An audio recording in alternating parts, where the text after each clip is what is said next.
Emmanuel Morel, półtorej minuty. Merci Madame la Présidente. Depuis l'avènement de la démocratie en 2011 en Tunisie, l'optimisme et les nombreux espoirs qu'avait soulevé la révolution tunisienne ont fait place, il faut quand même bien le dire, et les collègues l'ont dit, à une forme de scepticisme, d'inquiétude, voire même de déception.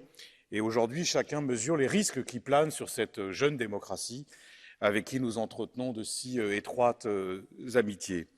Dans ce pays durement touché par la crise sanitaire et sociale, la paralysie de l'Assemblée des représentants du peuple, mais aussi l'incurie d'une classe politique issue de la Révolution, avait créé dans l'opinion tunisienne une demande d'ordre et de stabilité.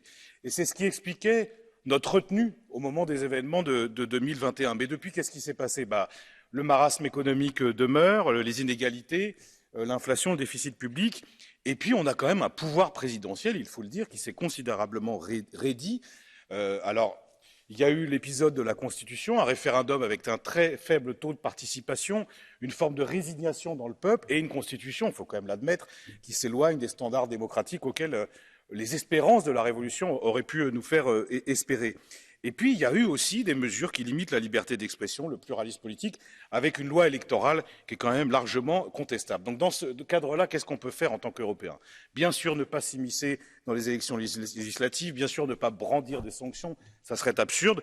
Moi, je pense qu'il faut quand même rappeler la Tunisie à ses engagements internationaux, poursuivre le dialogue avec la société civile, les mouvements des droits des femmes, les associations, les syndicats, parce que vous savez à quel point l'UGTT a un rôle central dans ce pays. Ce qui se passe en Tunisie nous concerne, parce que nous sommes persuadés ici que l'avenir de l'Europe, elle se joue aussi de l'autre côté de la rive de la Méditerranée. Alors maintenons ce lien d'amitié, mais soyons quand même vigilants, exigeants, un partenaire ferme, mais un partenaire exigeant.